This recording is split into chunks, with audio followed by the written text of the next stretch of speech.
northern Minnesota near the Boundary Waters. You are a Wendigo. Your body is impossibly tall and starved thin, wrapped in leathery gray skin that clings to every contour of your frame, stretched so tight it cracks to reveal strands of sinew beneath. The chest is hollow and wasted, but cords of muscle and scraps of flesh twitch with every movement, keeping your body alive with unnatural strength. Long arms hang lower than any human's, ending in black claws curved like talons, made to shred bark and tear through flesh. Your face is cadaverous and deformed, not a skull but a monstrous mask of cracked and withered skin stretched over sharp angles, with sunken glowing red eyes that pierce through snow and night, and a mouth packed with jagged, uneven teeth. Veins and stringy tendons shift beneath the dry skin when you move, proof that you are not dead bone but a starving, living monster. Antlers twist upward from your head like splintered branches, tying you forever to the forest that birthed you. The cold does not bite. The wind does not slow you. Hunger coils inside your chest, not to weaken you, but to sharpen every step into something lethal. A mile out, you pick up the metal tang of a camp stove, the sour fabric scent of wet gloves, the powder bite of spent gun oil. Voices carry across the trees, and you separate them by age and fear. One is young and proud. One is careful and tired. They think they are hunters. They are not. You move faster, and your frame remains weightless. Snow that swallows men to the waist barely kisses your knees. When you push off a drift, your claws find purchase on frozen bark, and you climb as easily as stepping up a stair. The ache in your gut turns into speed. The longer you go without feeding the cleaner your movements become, the tighter your focus grows, the stronger your limbs hit the ground. You do not burn muscle. You do not tremble. A Wendigo does not starve, and it does not freeze. You track by heat, by breath, by the small panic in a pulse. You hear a laugh crack the air and already know which lung made it. You taste the copper memory of blood on a knife in a pocket you cannot see. You cut left through the trees, and time stretches thin because your body wastes nothing. A fallen spruce blocks a path, and you step over it. A gust throws knives of ice, and you do not blink. The clearing opens, and the smells separate into strands you can hold. Coffee, nylon, fear rising.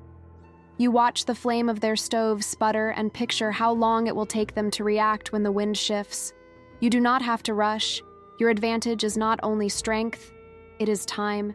You endure what this land throws forever. Others count minutes to shelter. You count opportunities. Your hunger will not pass, and that is the point. It is the engine that never dies. It is the reason your legs keep perfect rhythm and your lungs never ask for rest. In these woods, survival is a balance that breaks every mortal body.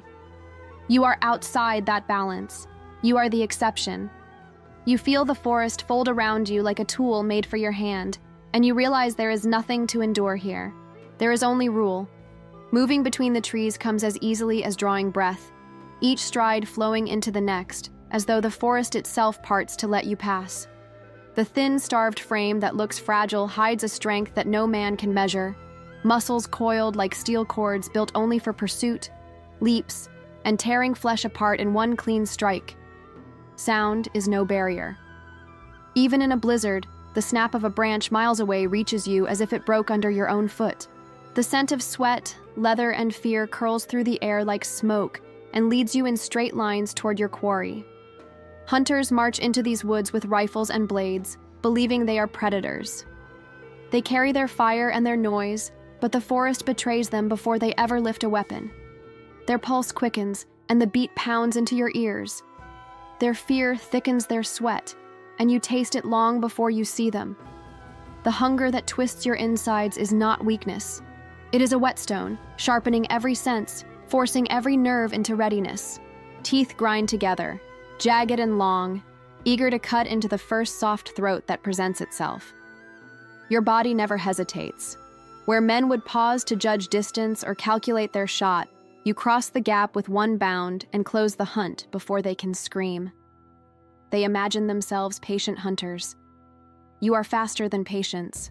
They spend days tracking, waiting for one good chance. You need only seconds. The game is not survival. That was stripped away long ago. The game is control. You listen to their laughter at the fire, waiting until their guard slips. You let them stumble deeper into the forest, circle wide so they never notice the wind shifting. They believe they are unseen, but they move along trails you marked before they arrived, and the paths close behind them like jaws. The hunger drives you forward, but what keeps you still in the branches above is pleasure. You savor their oblivion. You drink in the way their eyes flick nervously into the dark without reason, how they hush each other at noises only you placed there. It is not need. It is not desperation. It is sport. The truth becomes clear in every heartbeat you take from them. You are not forced to hunt for survival. You hunt because there is nothing else left that matches the thrill of it. When the first scream tears through the clearing, the echo does not mark struggle, it marks triumph. There is no predator that stalks you in return.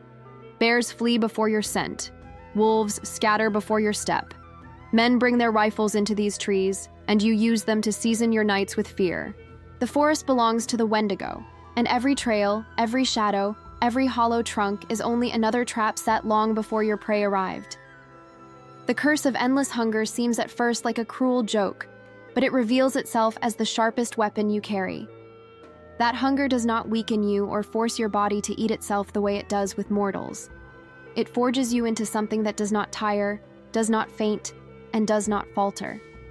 The more you feel the emptiness inside, the more violent your strength becomes. And that truth is something you learn over and over through encounters that carve themselves into memory. You once stalked a hunting party near Lake Superior, 5 men who had packed enough food for weeks. They thought supplies made them untouchable. You let days pass, circling them without striking, until their food rotted in the cold. They weakened while your hunger only sharpened. When their last fire sputtered out, you came from the dark, claws tearing their camp apart in seconds. They screamed of demons in the trees, but they never understood that it was not starvation that killed them. It was your strength grown fat on hunger itself. Another time you crossed into the Dakotas, shadowing a Sioux warrior who had dared to call you by name during a ritual. He carried spears tipped with stone and believed spirits protected him.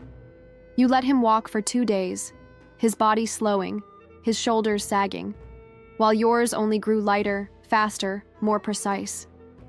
When he finally collapsed in the snow to pray, you fell on him with speed he could not even witness.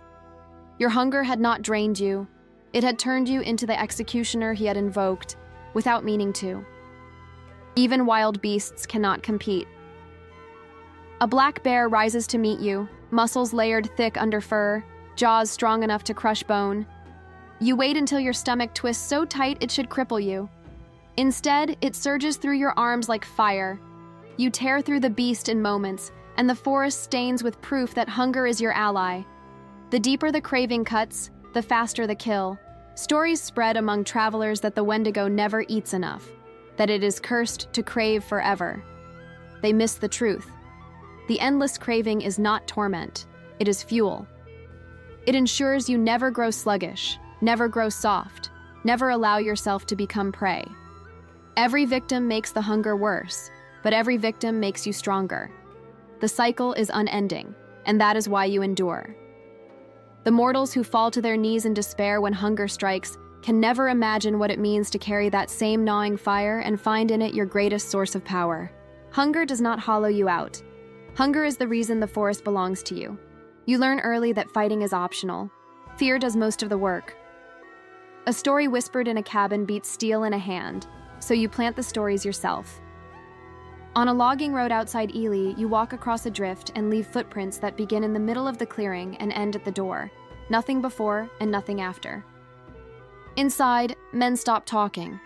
They listen to the wind and hear steps that are not there, because you match your pace to their heartbeats until they cannot tell which sound belongs to them.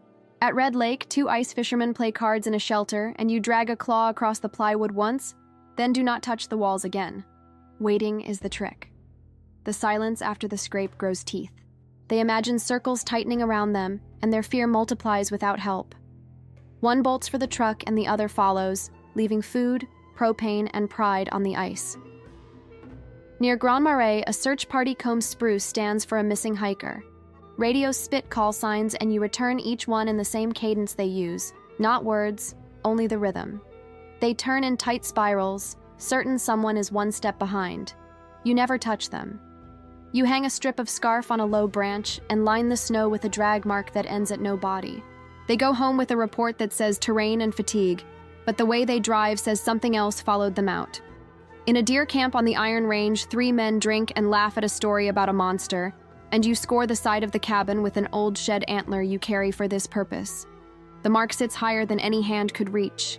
You lean the antler under the window and leave it there like an apology, and they stare at it until laughter dries up. When one steps outside to prove a point, you breathe once through the cracks in the wood, and he fires at the noise and hits the wall. They argue, then they whisper, then they sit with the lights on until dawn. You move on because fear already owns the place.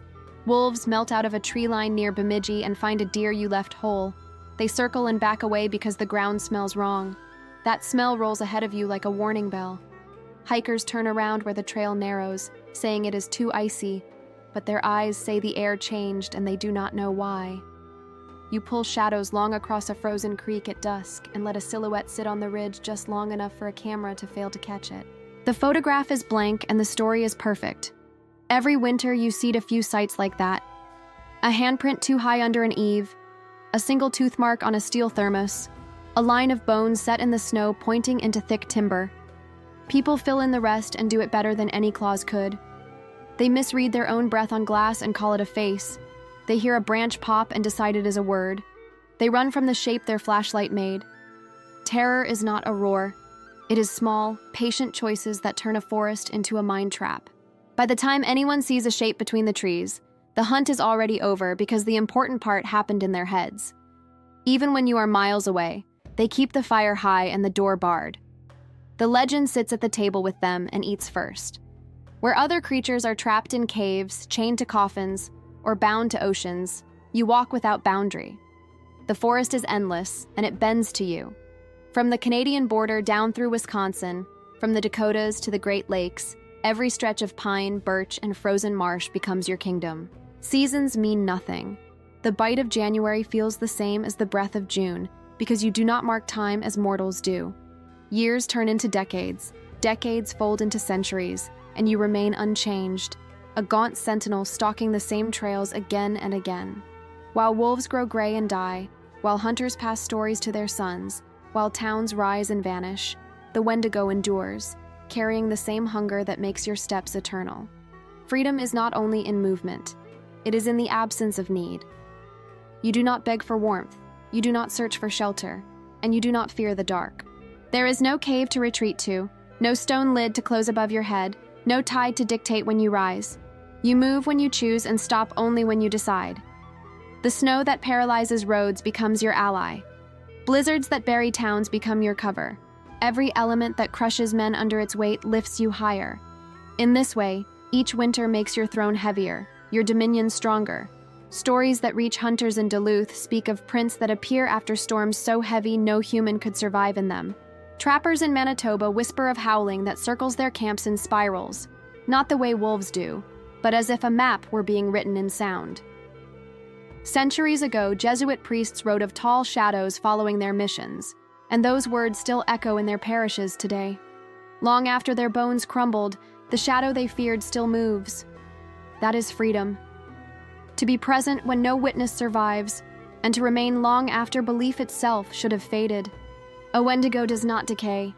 A Wendigo does not slow. The hunger keeps you sharpened across eras. You have walked the same frozen lakes that saw birch canoes and then iron freighters, and you watched both vanish into storms. You listened to axes cut down forests, and then to machines do the same, and still the woods grew back, still your steps returned to them. Civilizations arrive with noise and leave behind silence, but you stay, as permanent as the wind through the timber. There is no law that touches you, no season that binds you, no prayer that cages you. You are not trapped in myth. You are the reason myths stay alive. The forests of the North remain haunted ground because you are there to claim them, winter after winter, generation after generation. To live as a Wendigo is to exist without chain, without deadline, without grave. It is to walk as the embodiment of survival itself, a force of nature that never loosens its grip. And in that freedom, even laced with shattered bones and endless hunger, there is a reign more absolute than any king has ever held. Now the truth settles deep inside you. A Wendigo is not a curse. It is the next step, an answer carved by the forest itself. While humans fall to their knees and beg gods for warmth, for mercy, for food, you do not kneel. You are the reply to those prayers, the shape that comes walking when no salvation ever does. Time strips men of youth, bends their backs, and fills their skin with wrinkles. But time bends around you. You do not age. You do not need shelter. You do not break under winter. Each storm that crushes a settlement only sharpens your reign. Generations rise and die believing the woods belong to them. Farmers clear patches of land. Trappers build cabins. Towns burn lights through the long nights. And all of them imagine permanence. But you watch them vanish. Barns collapse under snow. Trails are swallowed by pine. Church bells ring once and are never heard again. And through it all, your red eyes remain. You are not a story waiting to fade. You are the reason the story repeats. Being hunter, predator, and legend at the same time is not a burden. It is the crown you wear with ease. In one night, you can bring down a camp. And the survivors carry tales that ripple outward until fear builds temples larger than any church. No army hunts you, because there is no army that could.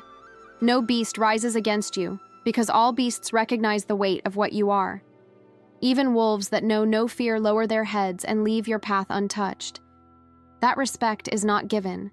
It is claimed in blood, in silence, in centuries of survival. You see the cycle of the forest more clearly than any mortal. When deer herds collapse in the cold, you are still standing. When rivers flood and ice grinds away bridges, you are still moving. When men starve in towns built too far north, you walk past their walls untouched. The forest does not protect you. The forest is you. You are its hunger, its shadow, its voice that carries in the wind. So the question answers itself. Why does it rock to be a Wendigo? Because in the end, you are the only one who survives. You are not dependent on gods, not silenced by time. You carry the hunger that never dies, and in it the power to endure while everything else fails. Mortals pray that their children never hear your claws scratching against bark or your breath moving in the dark, but prayers do not matter here. The forest listens only to you.